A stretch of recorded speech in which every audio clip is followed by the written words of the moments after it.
워밍업부터 볼게요. 여러분들 지금 수학 1 배우고 있죠? 어디까지 배웠어요?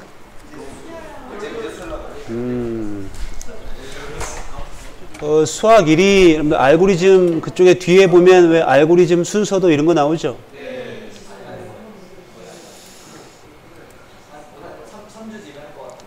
그래서 수학 1이 상당히 유사합니다. 우리 컴퓨터 사이언스에서 하고 있는 이산 수학 쪽과 상당히 많은 부분 그쪽으로 들어가 있어요. 그 다음에 그래프라고 하는 거 배웠죠? 그래프. 그 그래프가 뭐 수학적인 이론이긴 하지만 이쪽에서도 굉장히 중요한 자료 구조 중에 하나예요. 뭐 그런 것들을 우리가 이제 알고리즘 시간에 배울 텐데, 뭐 알고리즘이라고 하는 단어는 여러분들이 많이 들어봤을 거예요. 간단하게 이야기하면 어떠한 문제를 해결하기 위한 어떤 논리와 절차, 이걸 우리가 알고리즘이라고 합니다. 그러니까 이 알고리즘을 뭐 일상생활 하면서도 여러분들이 어떠한 그 문제를 해결하기 위해서 어떤 절차대로 하게 되어 있어요. 예를 들면 청주 시내에 있는 학원을 내가 가야 되겠다 라고 하면 어때요? 그냥 바로 그 일을 단번에 해결할 수는 없죠. 그죠? 어떤 단계별로 어떤 시간 순서상의 절차가 필요합니다. 일단 청주까지 가는 버스를 타야 되고, 먼저 외출계 써야 되겠죠. 그죠? 외출계 쓰고, 그 다음에 밥 먹어야 되면 밥 먹고, 저녁 먹고, 그 다음에 청주로 가는 버스를 탄 다음에 거기까지 가서 학원을 들어가서 이러한 어떤 단계적인 어떤 절차를 따라야 돼요. 이런 것들은 다 경험적인 직감에 의해서 되는 것이고, 우리가 오늘부터 배우게 된 이 알고리즘이라고 하는 것은 컴퓨터 지향 알고리즘입니다. 그래서 프로그래밍의 어떤 논리에 의존하도록 되어 있는데, 프로그래밍의 논리라고 하는 건 총 4가지밖에 없습니다. 순차, 선택, 반복. 그래서 프로그래밍 논리, 즉 이 3가지 어떤 논리를 어떻게 잘 조합을 해서 문제를 해결하는 알고리즘을 개발할 거냐, 그리고 그러한 알고리즘을 효율적으로 개발할 거냐라고 하는 것이 이 알고리즘의 가장 우리가 지금 2학기 때 배우는 이 어떤 주제의 가장 핵심적인 내용이에요. 그래서 순차, 선택, 반복을 어떻게 하면 잘 조합해서 효율적인 알고리즘을 개발할 거냐, 그죠? 전 알고리즘을 개발할 거냐. 이게 가장 핵심적인 주제입니다. 효율적인 알고리즘을 개발하자. 그런데 여러분들이 이 효율적인 알고리즘을 만들어내는 과정은 굉장히 어떤 영감에 의한 경우가 상당히 많아요. 영감에 의해서. 그래서 많이 어떤 내공이 쌓여야 되고 또 훈련이 많이 이루어져야 됩니다. 그래서 그런 어떤 훈련하는 과정이 바로 뭐냐면 이미 성각자들이 만들어 놓은 알고리즘들이 있어요. 이런 것들을 배워가면서 문제를 이런 식으로 효율적으로 해결할 수 있구나 라고 하는 것을 배워가면서 우리가 이런 것들을 이제 공부하는 거죠. 자, 프로그래밍 논리라고 하면 이 3가지 논리가 있고, 또 하나 굉장히 중요한 것이 재귀라고 하는 논리가 있습니다. 재귀. 사실 우리가 크게 따져보면 이 4가지. 순차, 선택, 반복, 재귀. 그런데 어떻게 보면 이 반복 안에 재귀가 포함이 되기도 합니다. 그래서 이 재귀는 우리가 이제 리커전이다 라고 해서 알고리즘 분야에서 굉장히 중요한 어떤 그 논리 중에 하나인데, 여러분들이 지금 수학 1을 배우고 있다니까 수학적 귀납법 있죠? 배웠어요? 배웠어요? 아직이에요? 수학적 귀납법과 굉장히 유사하고, 또 하나는 점화식 이런 거 있죠. 그죠?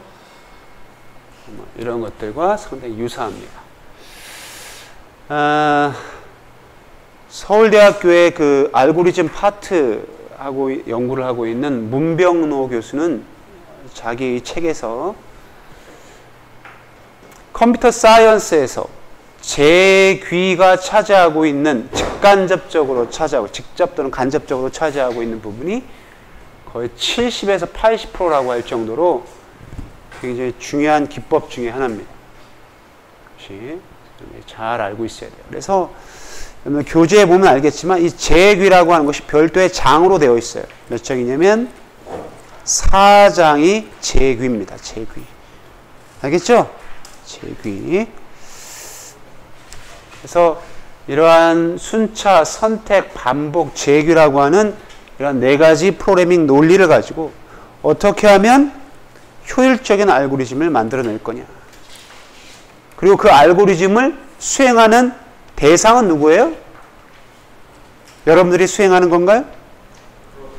컴퓨터가 수행하는 거죠. 그죠? 그래서 컴퓨터를 이용해서 문제를 해결하는 거예요. 컴퓨터를 가지고 문제를 해결하고자 하는데 이때 어떻게 하면 저 프로그래밍 논리 총 4가지를 어떻게 하면 잘 조합해서 효율적인 알고리즘을 개발할 것이냐. 이것이 바로 핵심적인 내용이다.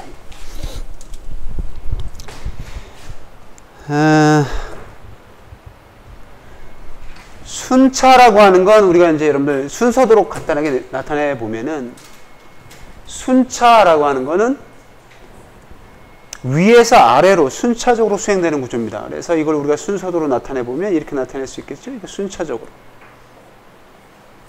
요거 됐다가 요거 되는 거죠. 선택은 우리가 분기라고 돼요. 분기, 브랜치. 뭔가 다른 쪽으로 분기한다는 거죠. 그래서 이거는 조건이 들어가도록 되어 있어요. 조건이 들어가도록 되어 있고, 이 조건이 뭐 참이면 일로 가서 처리를 수행하고 이렇게 빠지고, 조건이 거짓이면은 요거 수행하고 빠지는 이런 것이 이제 분기죠.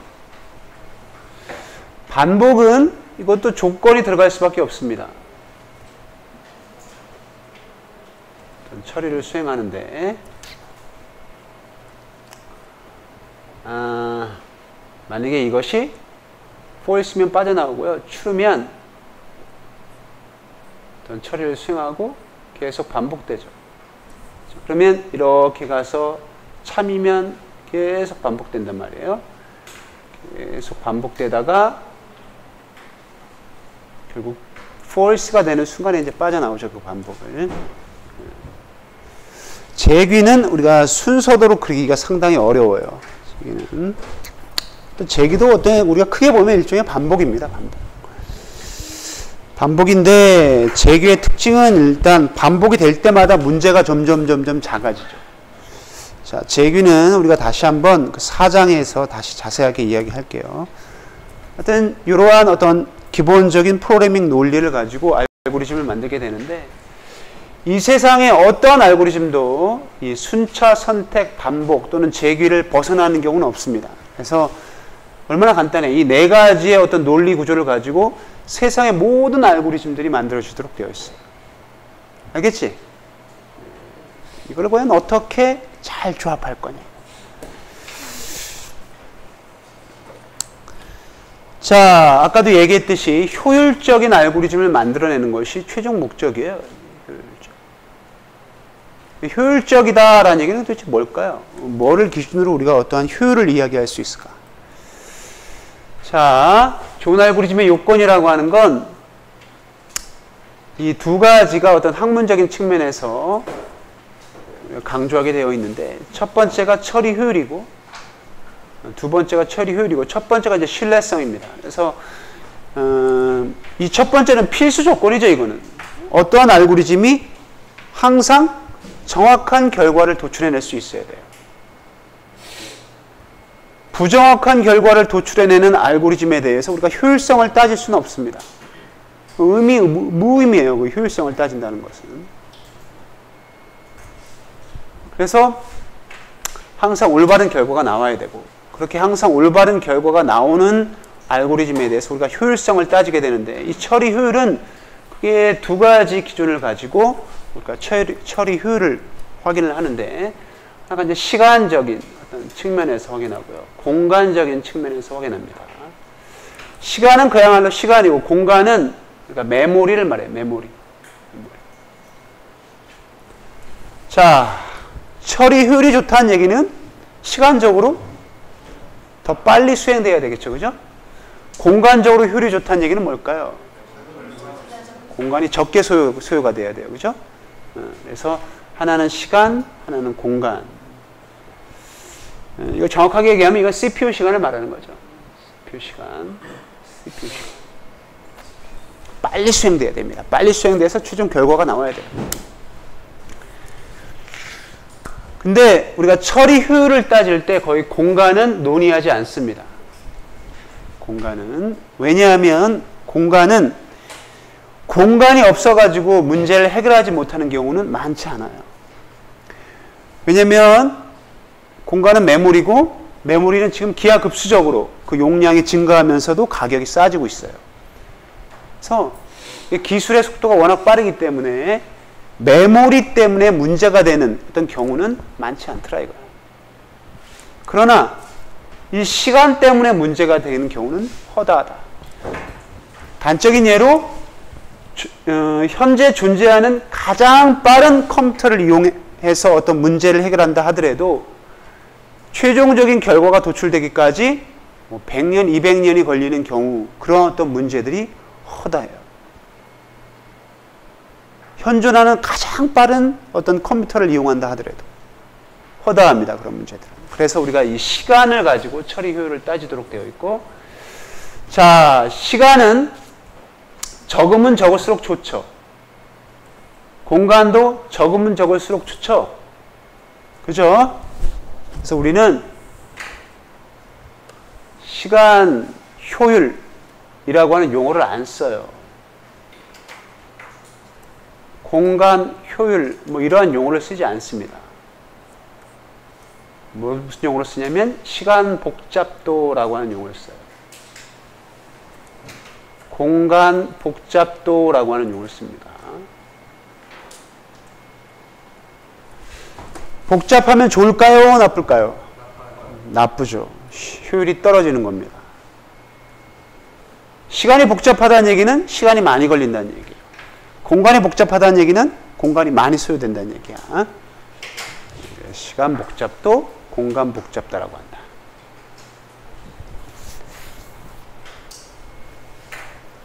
이때 이 공간 복잡도는 잘 논의하지 않습니다. 이때 시간 복잡도를 논의하게 되는데, 이때 알고리즘의 시간 복잡도를 표기하는 방법이 있어요. 그것이 빅 O 표기법이라고 합니다. 빅 O. 달리 얘기하면 대문자 O예요. 대문자 O를 쓰고 여기다가 어떠한 그 시간을 쓰게 되는데, 이때 여기서 시간이라고 하는 건 여러분들이 처음에 개념을 잡는 것이 중요한데요. 우리가 딱 시간이다, 소요 시간이다 라고 생각하면 어떻게 하냐면, 어떠한 인풋이 들어오고 입력이 들어와. 입력이 딱 들어오고 정확한 출력이 나올 때까지의 소요 시간, 그걸 생각하기 쉬운데, 그거 가지고는 우리가 알고리즘을 객관적으로 비교할 수 있는 그 비교 기준이 못 돼요. 왜냐하면 그거는 지금 PC가 다양하죠. 그죠? 좋은 PC도 있고 나쁜 PC도 있고 이래요. 그런 상황에서 특정 PC에서의 어떤 소요 시간은 그 알고리즘의 객관적인 기준이 될 수 없다. 알겠지? 그러면 객관적인 기준이 뭐가 될 거냐? 소요 시간, 시계를 가지고 소요 시간을 측정한 것은 의미가 없다. 그래서 우리는 뭐를 가지고 측정을 하냐면 바로 횟수를 가지고 측정을 해요. 계산 횟수, 명령문의 수행 횟수, 이런 횟수를 가지고 측정을 한다 이거예요. 이때 처리하고자 하는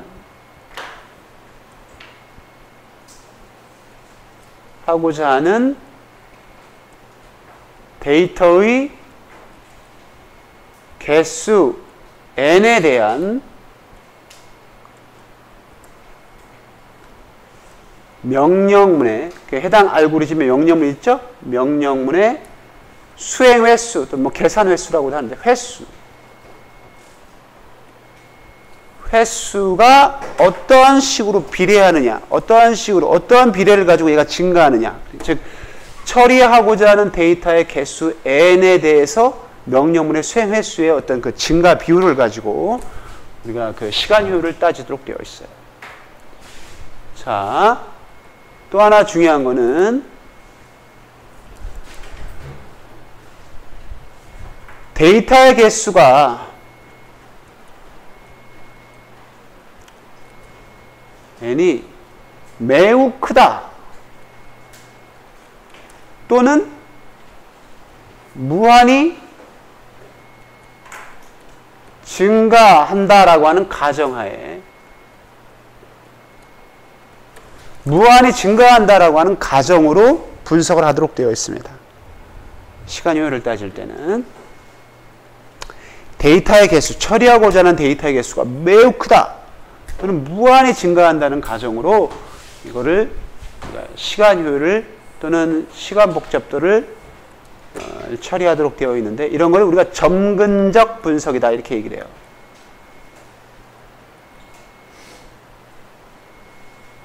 분석, 점근적 분석이다 이렇게 얘기를 합니다. 그래서 데이터의 개수 n이 상당히 크다. 데이터 개수가 얼마다 이거 가지고는 우리가 논의하기가 어려워요. 이따 비슷한 예가 나옵니다. 그때 다시 설명하도록 하고 처리하고자 하는 데이터의 개수가 n이 매우 크다라고 하는 가정하에 처리하고자 하는 데이터의 개수 n에 비례해서 명령문의 수행 횟수가 어떻게 증가하는지를 보는 거예요. 자, 처음부터 너무 자세하게 얘기하면 여러분들 이따 더 점차 계속 이야기할 기회가 많습니다. 하여튼 요 정도만 알아두세요.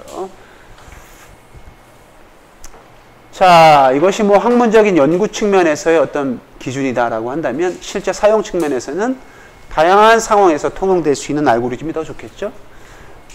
확장이 좀 용이해야 됩니다. 이해하기 쉬워야 돼요. 타 기종에서도 사용할 수 있도록 이식성이 좋아야 됩니다.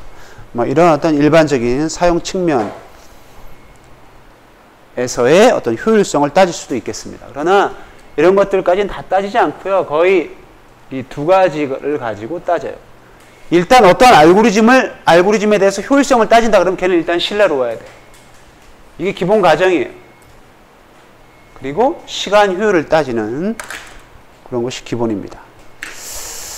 그 다음에 알고리즘을 이야기할 때 우리가 데이터 구조라고 하는 것을 이야기하지 않을 수가 없습니다. 그래서 우리가 기초 알고리즘 시간에도 이 데이터 구조에 대해서 이야기할 텐데 우리가 언어 차원에서 정의해주는 데이터 구조가 있어요. 일단 변수라고 하는 데이터 구조가 있고요. 이 데이터 구조는 메모리에 딱 하나의 값만 들어가는 그런 데이터 구조입니다. 또 언어 차원에서 제공해주는 데이터 구조는 또 배열이라고 하는 게 있죠. 그래서 이것도 여러 개의 데이터가 이렇게 일련의 어떤 메모리에 인접한 공간에 쫙 들어갈 수 있는 데이터 구조예요. 이거 말고 우리가 직접 프로그래밍을 통해서 만들어야 하는, 논리적으로 만들어야 되는, 논리적 구현이 필요한 데이터 구조가 있는데 그 대표적인 것이 스택 이런 것이 있고요. 그다음에 큐 이런 것이 있고. 그래서 스택은 이런 식으로 생겼어요. 논리적으로. 이거 논리적인 모양이야. 이렇게 생겨서 데이터가 이렇게 들어가서 이렇게 나옵니다. 큐는 데이터가 여기로 들어가서 여기로 나와요. 그 다음에 또 이러한 것이 있습니다. 트리라고 하는 데이터 구조가 있는데요. 데이터가 여기 있고 데이터가 이렇게 있고 이런 식으로 되어 있는 트리. 또 하나 여러분들 잘 알고 있는 그래프에서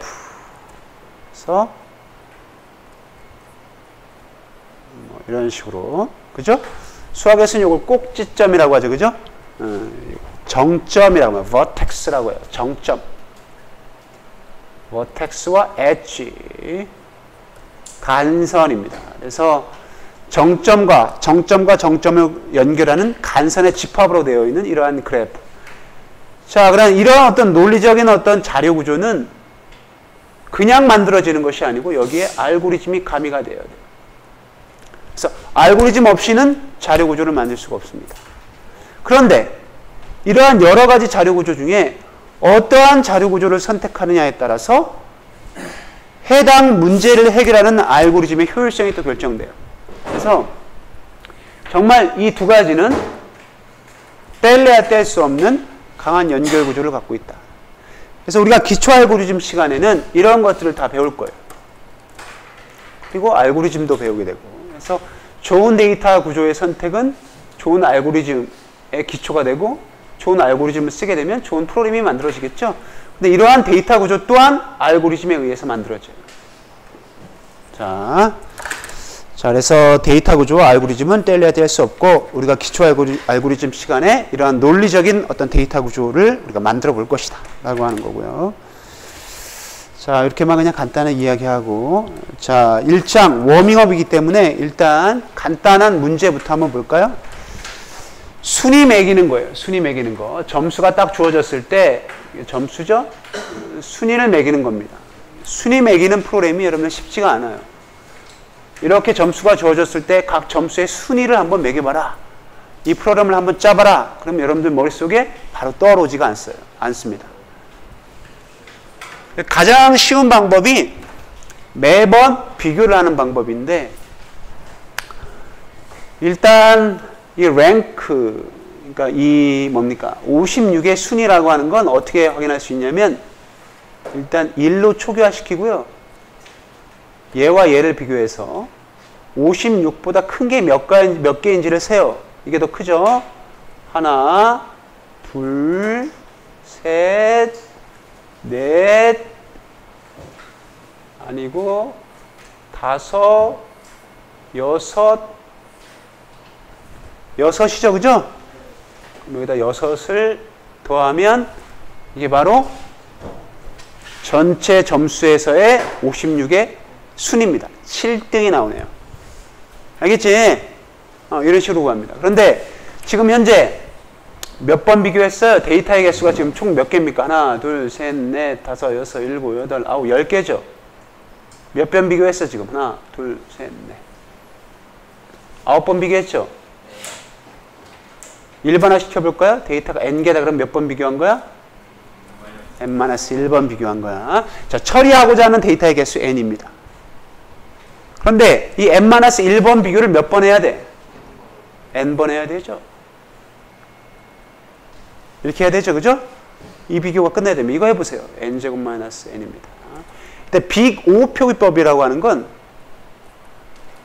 이렇게 씌우는 건데, 이때 씌울 때 최고 차항만 이거 다 없애요. 여기 어떤 상수가 있어도 이거 없앱니다. 최고 차항만 딱 끄집어서 표기하는 방법이 빅 O 표기법이에요. 자, 이러한 식으로. 그러면 이 알고리즘은 지금 현재 빅 O n제곱이 되는 거예요.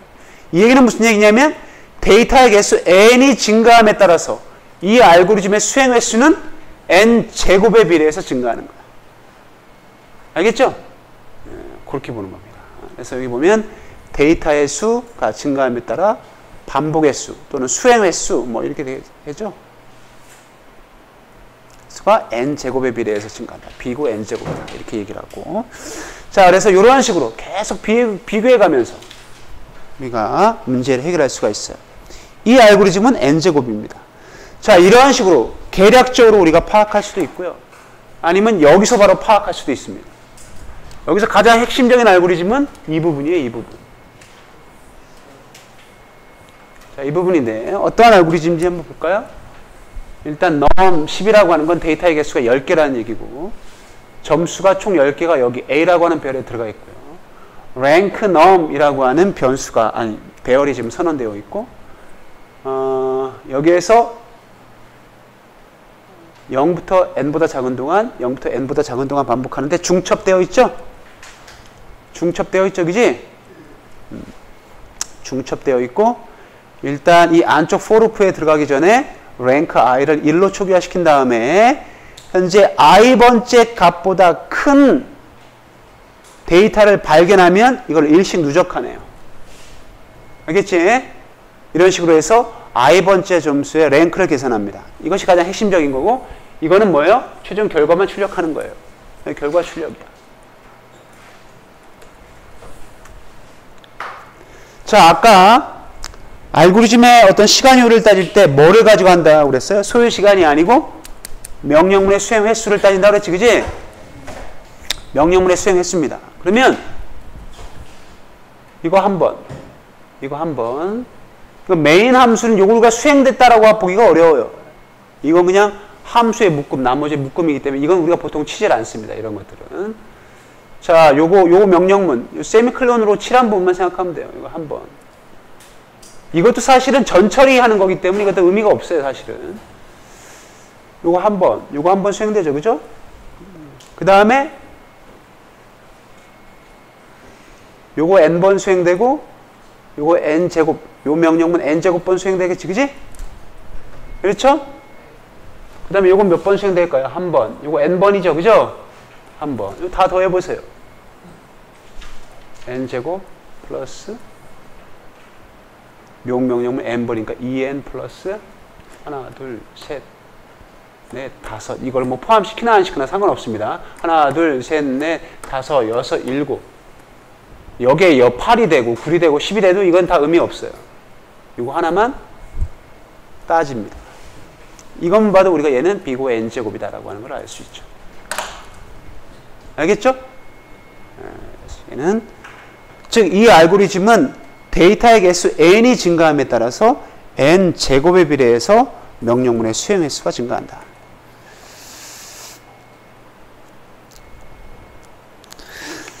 자, 그러면 이거를 조금 더 개선시켜 볼까요? 개선시킨다는 얘기는 뭘까? 수행 횟수를 줄여야 돼요. 자, 이때 여러분들 잘 보세요.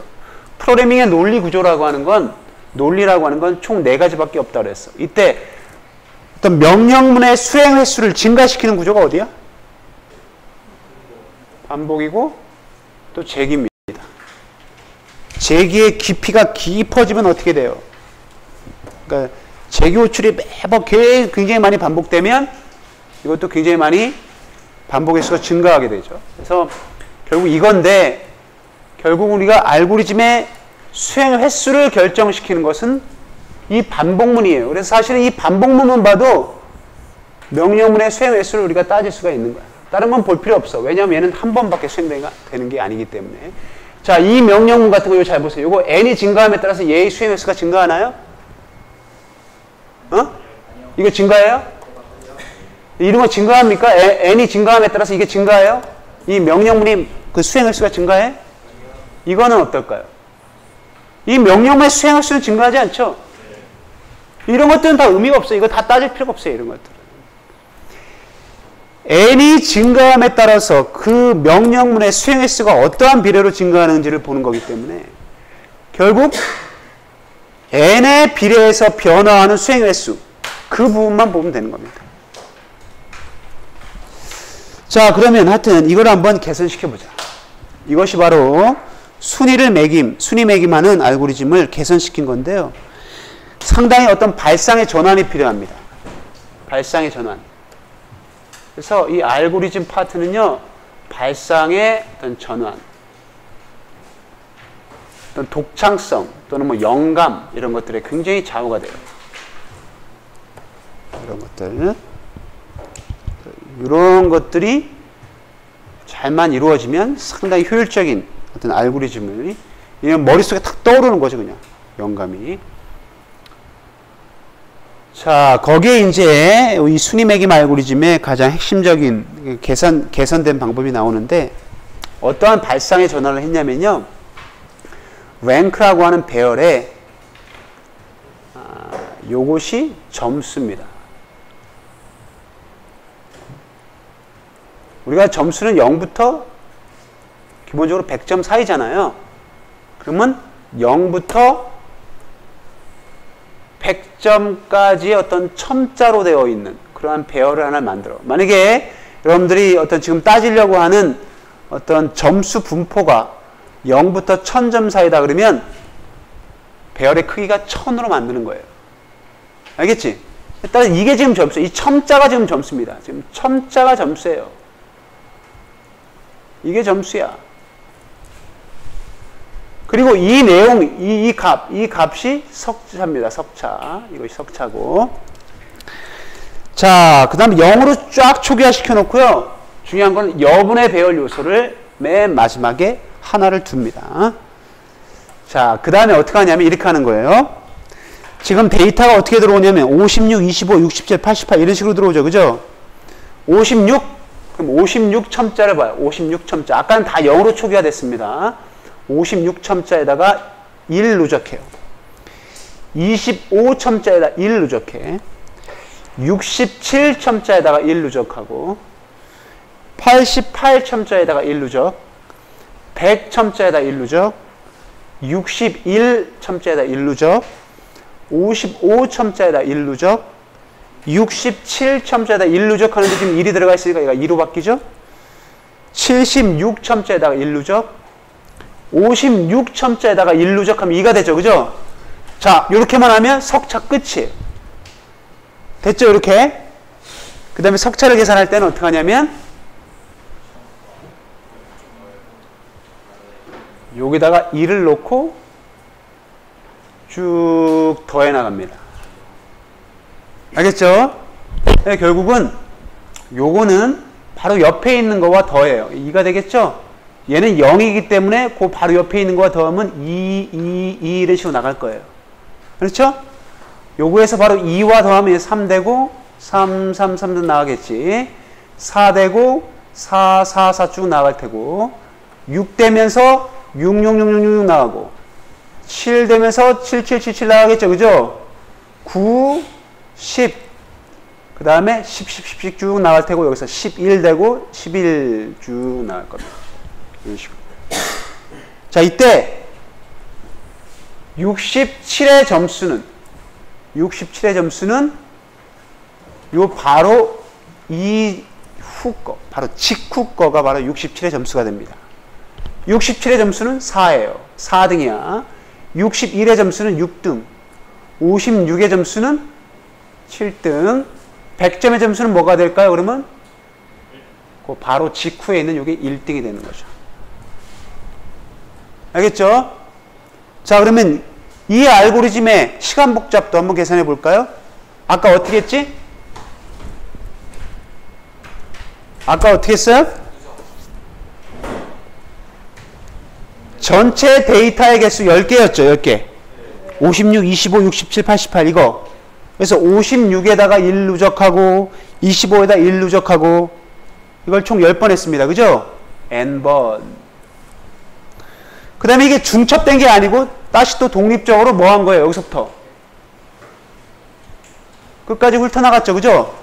쭉 훑어나가면서 바로 직후에 있는 값과 현재의 값을 누적시켰어요.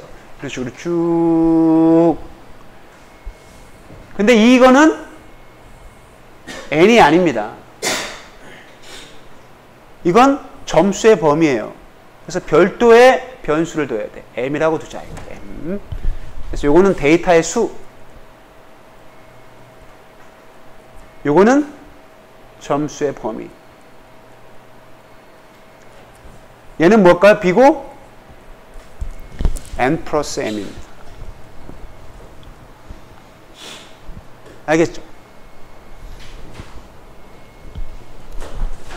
자, 그럼 아까와 한번 비교해 볼까요? 아까는 b고 n제곱이었어. 얘는 n 플러스 m이야.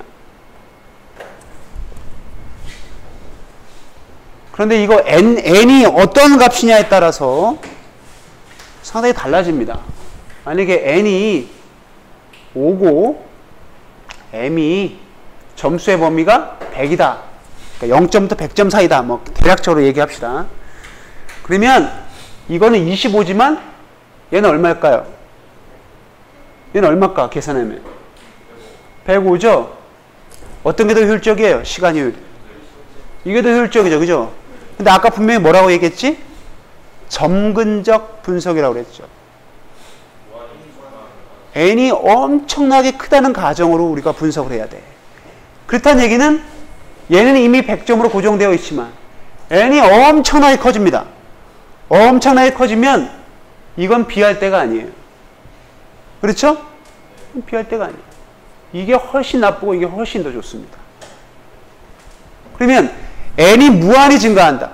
또는 데이터 처리하고자 하는 데이터가 굉장히 상당히 크다라고 하는 가정을 뒀을 때, 자, 이 두 알고리즘 중에 어떤 게 더 효율적이에요?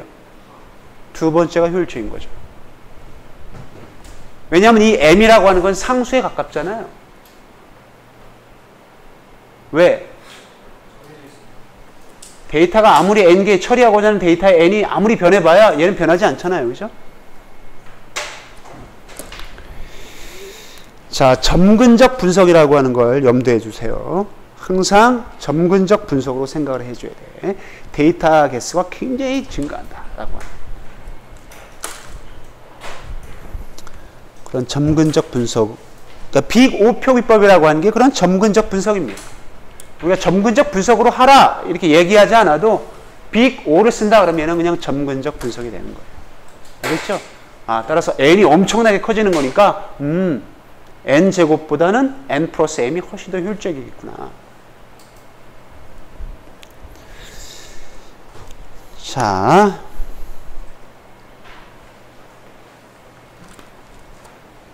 여기까지 어떻게 이해가 됩니까? 자, 코드 한번 볼까요? 자, 요건 데이터 범위입니다. 데이터 범위. 데이터 범위예요. 아니다. 요거 데이터 범위. 그러니까 0부터 100점 사이라는 얘기고, 이건 10개의 데이터를 데이터 처리하고자 하는 데이터의 수입니다. 10개. 자, 기호상수로 저렇게 만들어 놓고요.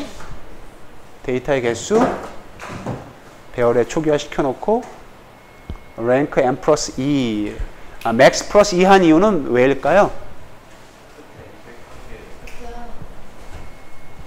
이걸 이렇게 되면 0부터 맥스 플러스 1 이렇게 만들어지죠? 배열이, 그죠? 0부터 100점 사이인데 플러스 1한 거는 아까 뭐가 필요하다고 그랬어요? 아까 여유 공간 하나가 필요하다고 그랬지, 그지? 그 여유 공간을 위해서 한 거고 0으로 다 초기화시킵니다. 그 다음에 자, 요거 시간 복잡도, 요 반복문의 시간 복잡도 몇 개일까요? n이죠, n. n번이죠, 그죠? n번 수행되지? 요거 뭐 한 거야, 지금?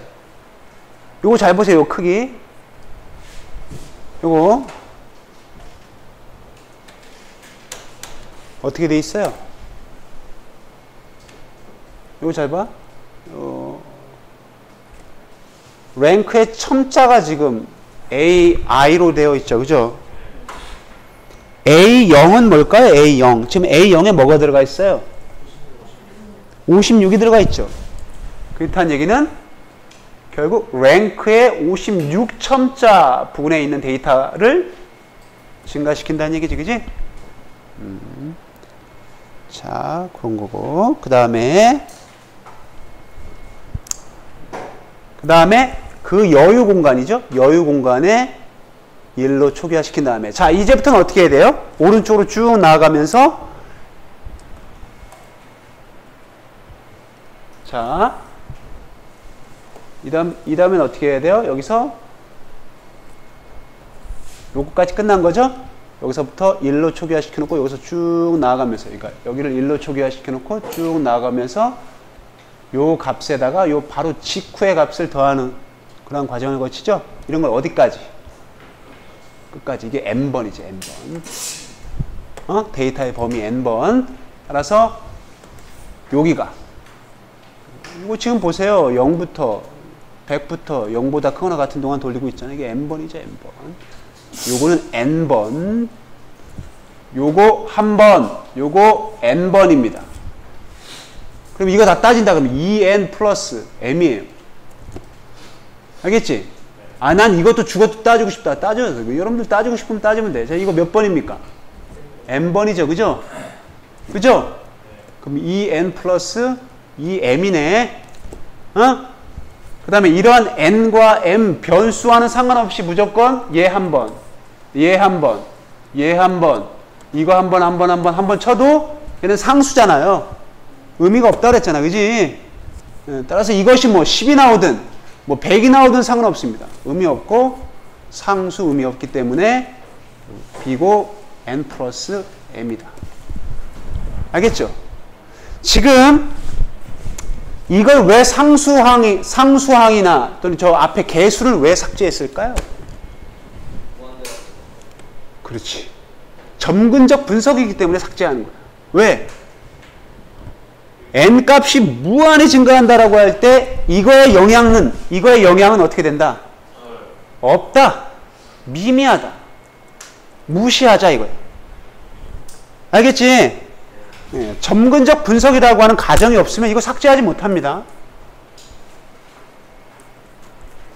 자,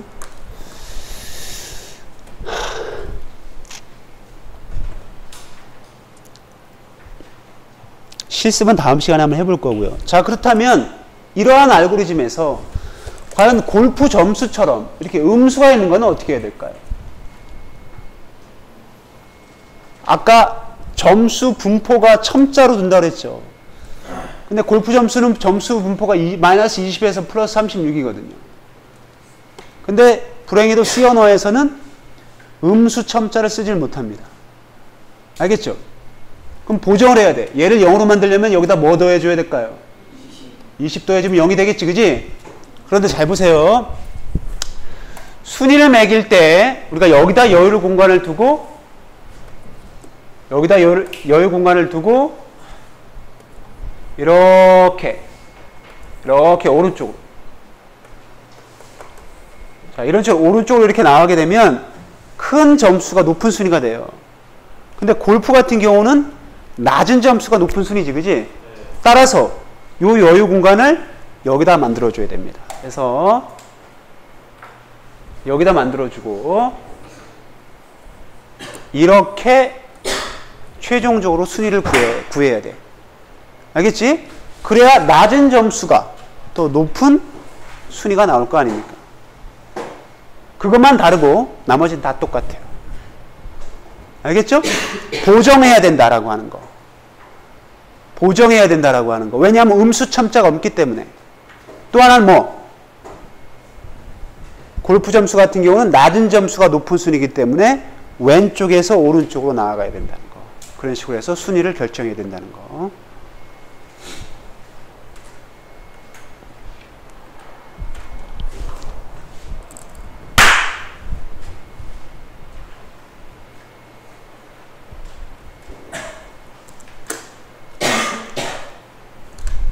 자, 여러분들 중점적으로 볼 것만 체크해 볼게요.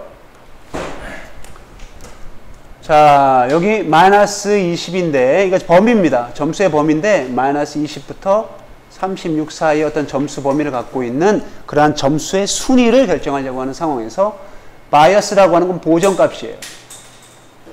아까 20을 더하면 여기가 0이 되는데 0번째 첨자에다 여유 공간을 둬야 되기 때문에 얘를 최종적으로 얘를 1로 만들어야 돼요. 왜냐하면 여기다가 여유 공간을 하나 둬야 되거든요. 알겠죠? 실제적인 점수는 여기서부터 시작이기 때문에 마이너스 20점을 1로 만들어야 돼. 그럼 여기다 뭐 더해야 되줄까요? 21 더해야 되겠지, 그지? 따라서 이렇게 바이어스 값이 21로 되는 거고. 알겠죠? 그 다음에 랭크의 크기, 배열 크기 이렇게 선언해주고 0으로 초기화시키고 바이어스 값을 항상 보정을 해서 랭크를 누적한다는 거. 그리고 여기 0번째에다가 1로 하고 왼쪽에서 오른쪽으로 나아가면서 확정진다는 거. 알겠죠? 그것만 다를 뿐이지 나머지는 다 똑같습니다. 실습은 다음 시간에 할게요. 냅시다.